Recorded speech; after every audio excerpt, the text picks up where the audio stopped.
Hey everybody, Nick here. Welcome back to the channel. So in today's video, I want to talk about one of my favorite topics, and that is money. Now, it's no secret that we all need this in this life to function, to feed yourself, you know, pay all the things that we unfortunately need to pay for. We need to pay for everything in this life to be able to survive. That's insanity. But I like talking about it because it's a reality, and there's no really getting away from it. But I wanted to talk about specifically how much is enough money in this life for people. Now, human beings are very selfish beings. People are selfish, and it's never enough money. It really isn't. I mean, I can give you a whole bunch of examples. Even people who have tons of money, have more money than whole countries, it's still not enough for them. I think that we're inherently taught to accumulate money no matter what. Keep making money, keep hustling. You gotta make that dollar, you gotta make that paper. If you don't have it, you're going to be on the street. It's that fear-induced training that they put us through. It's like, you got to make a living. You gotta be able to pay for your bills, and if you want to do extra things, it's the same old story. But you also see in society, like, everyone's just trying to make extra money. People will find ways to scam others to make money.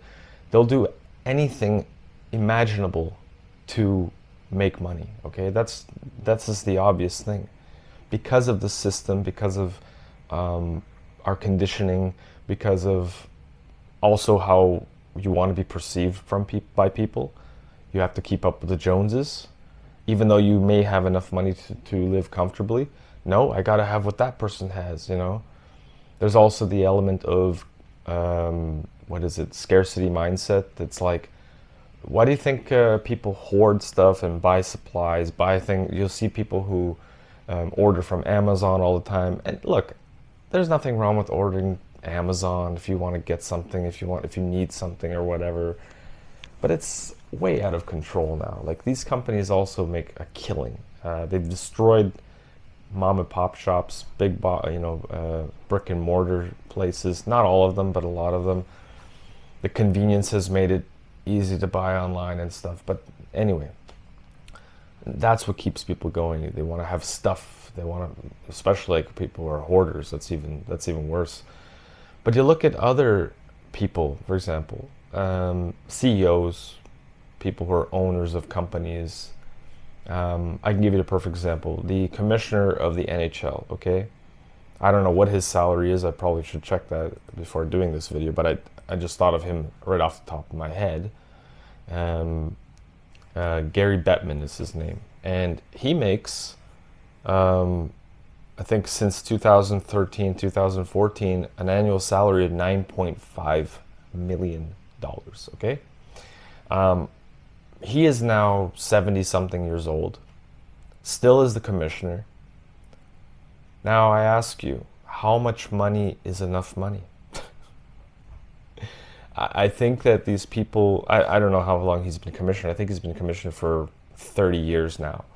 So I don't know if that was always how much he got paid, but he was getting millions. So let's just say 30 years, every year, on average 5 million, 5 times 30. You do the math. 30 times 5. That's a lot of money, okay? And that's just his base salary. That's just his salary. He probably gets bonuses and all kinds of stuff. He probably has businesses on the side. He probably has investments. And I'm not here to say that no one should make money and be well. Of course you should. You should, because unfortunately we have to play this fucking game. We have to play. We're all pawns and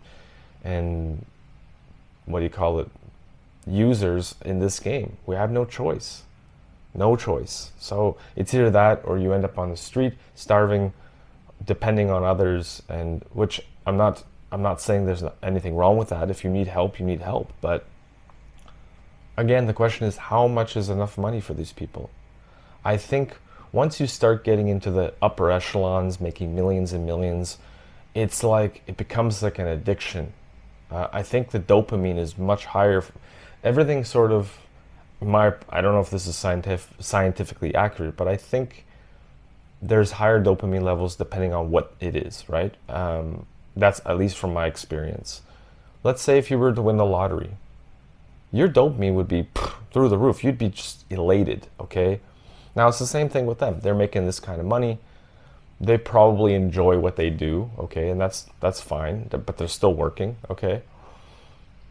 But I think once you're up in those upper echelons, as I mentioned, you want more and more. It's like, oh, I gotta have this fix.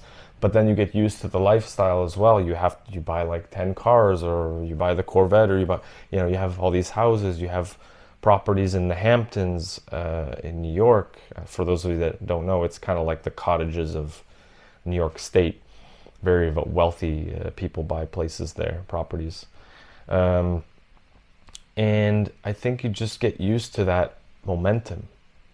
And look, he's over 70. Does he really have to do that job? The same could be, I'm not trying to center him out. Well, kind of I am, but it's just an example.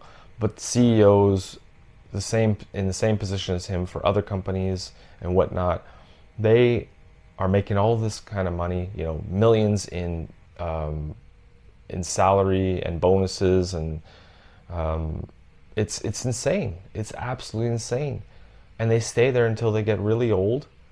I'm not saying that they didn't enjoy any of their life, but wouldn't you rather have more time for yourself rather than once you have a certain amount of money? It's like you can just, for me personally, I would, if I had a few $1,000,000 or whatever, I would just invest it in like stock market and maybe some property. If I had enough to buy a few properties, rent them out, and make money that way. I don't need hundreds of millions of dollars, and it's like it's never enough for people. This is why there's so many problems with trying to help other people. And what I mean by that is, like, you think he gives to charity? No, he probably gives to certain organizations so he gets tax breaks. He doesn't want to pay. He wants to pay the minimum amount of tax. I don't like paying tax. No one probably does, but that's what they do. You get these so-called philanthropists like Billy Gates and all these other ones who start organizations or foundations. They put money in there and they get tax breaks because they're using the system for their own benefit, So I can't really say I blame them, because that's just how it how it works. I think it's, them trying to avoid helping society. Look, no one has to really help society, but wouldn't it be a nice thing? But my point is, it's never enough money for people. They stay in these positions rather than, I mean, for me, I would rather enjoy my time here. If I had enough money that I could do almost whatever I wanted, go on vacations or trips, just enjoy, not having to worry about making that extra money to pay the stupid bills, okay? That's my point of view. That's just me. Of course, there are people who have higher aspirations. They want to be these big shot CEOs or big shot owners of like companies and sports franchises, you name it, and they want the prestige. And like, I could give a shit about the prestige, okay? I really don't. I don't know. I just want to live a quiet life. I want to avoid all the shit as much as possible, even though it's kind of closing in on us all. There's less and less places to go where it's, carefree, and that's my point of view. I don't understand these old men who just continually try to make more and more wealth. I don't get it. I guess maybe I'm different. Maybe I don't have the scarcity mindset. I don't mind spending money when I have to, or when I want to enjoy something. But damn, like, I use this example all the time. Elon Musk, $400 billion and counting. If he loses $1 billion here or there, that's change. That's chump change for him. Like, I'm not here to say, let's be a communist and everyone has to even. No, but like, it has to be more of an even playing field, and it's not. It really isn't. It's so out of whack. People are suffering just to even like make ends meet, get through life, causing stress. I saw a guy just this morning at the Starbucks, and I don't go to Starbucks every day because I think the coffee is meh and overpriced, but I go there because I'll just use the Wi-Fi and whatever, chat with people that I know there. But the point is, I saw a guy come in, and he's kind of like pacing and on his phone with the headphones, and he was a young guy. He was probably like, 28, somewhere around there, I don't know. And the barista says, "How are you doing today?" And it was like, "Oh, not good, not good." Like, I don't know, I've never really heard people say not good, not good. And he seems like he's he's just on his phone, and it's like, this is how a lot of society, most of society is now. It doesn't matter which country you're in. Others are worse, sure, for sure.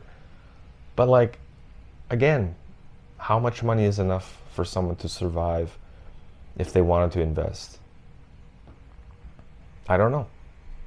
I mean, I think if you had about $500,000 in the stock market, you probably could make it by on the dividends. I don't know. If you know what you're doing. I mean, I have some money in the stock market, but it's not making a dent because I'm not a rich guy. I also think about if someone like Elon Musk or someone who's a multi-billionaire were to give out to every single American citizen, let's just focus on America, $1 million. I know it's not going to happen. Never. Give $1 million. There's 200 and I don't know how many people in America, or 360 million. I don't know what the exact number is. That would be 3,600,000,000, right? I think that's how much he would have to give out total, if I'm doing the math correctly. But I don't think that's feasible, because you would pretty much collapse the system, which might be a good thing, because there wouldn't be enough goods and services for every single person. The only way that would happen is if it was evenly distributed, like, food and stuff. You'd have like the most perfect system running that produces agriculture. People would have to only be able to eat a certain amount of meats because there's only so much land to produce, and like the resources are pretty finite here, and especially since the population is going up. So, but that would never happen, and that's why I think this system is the way it is. It's to keep, if people weren't down, it would be overworked, I guess, the system, or it would probably burn out, because not everyone can have all this kind of money. Not everyone can fly at the same time, right? What do you think a ton of people are going to do? They're going to want to fly, and that would raise the price because there's demand. The more people have money, if you think about it, like if everyone was well off, like $1 million, which probably would end up not being worth much, it's just impossible to work out that way. And I thought about this a lot. And if everyone imagine if all these people had money to spend, there wouldn't be anything the system wouldn't be able to keep up. Let's just put it that way. But back to my point, how much would enough be enough for people? Everyone has a different amount. I'm just sort of spitballing here, and I wanted to talk about this. But coming back to these people who are just keep making millions and millions and millions, and wasted so much time of their life trying to make this money. They get old, but sure, yeah, they're thinking, I'm going to leave it to my family and stuff. I just don't understand it. I know if I just had $1 million or even $500,000, I'd be good. I would really be good. I'd live in a small town, beach town somewhere, which I kind of already do, but it's, I just have a nicer place probably. I don't need a mansion. I don't need any of that shit. Superficial nonsense. Just enough to, I don't need to have 20 pairs of shoes. I don't need to have a collection of cars. I don't need any of this stuff. I really don't. And I think most people would be okay with a moderate lifestyle, and you don't have to worry about bills. It's like, okay, I got the money, I'm investing, but I think it's simply not possible for everyone to be at that level in this life. There's just way too many people, and the system isn't built for that. That's why so many people are kept down. They know that. Most people don't know that because they're hustling. They continue to go on, right? But like I said, the only real solution would be to have a new system which would be fair, and literally fair, not where this person has 20 apartments or this person has 5 mansions. It's become a out of control capitalist. It's become crony capitalism, you know. It's crazy. But those are my thoughts on that. If it was me, I would get out early. I would be like, okay, I'm retiring at 40, you know, and just enjoy while you still have health. Enjoy while you still have the things that you need. No one needs 20 yachts. No, and sure, I'm embellishing, but no one needs all this shit. It's insane. They have so much money that they don't know what to do with it, so they end up just buying all these things that they'll probably never really use. It just sits there. And one movie that comes to mind is Richie Rich. I don't know if you guys remember this. The kid's rich, but he has no friends. Okay? He has all this crap, but he gets bored of it. He stops using it. That was a Macaulay Culkin movie, if I'm not mistaken. And it's just a good example of that. You can have everything, but you may not be happy. And I think some of these people think that that's happiness. Sure, having a good amount of money would ease the stress and stuff, but it's still not going to truly make you happy, okay? People think it is. They mix it up. But yeah, those are my thoughts on this video. Let me know what you think. It was a random, last minute video. I was just, whenever I get these ideas, I want to get on video. But stay well, guys. I appreciate the support. As always, thanks for watching, and we'll see you in the next video very soon. Bye for now.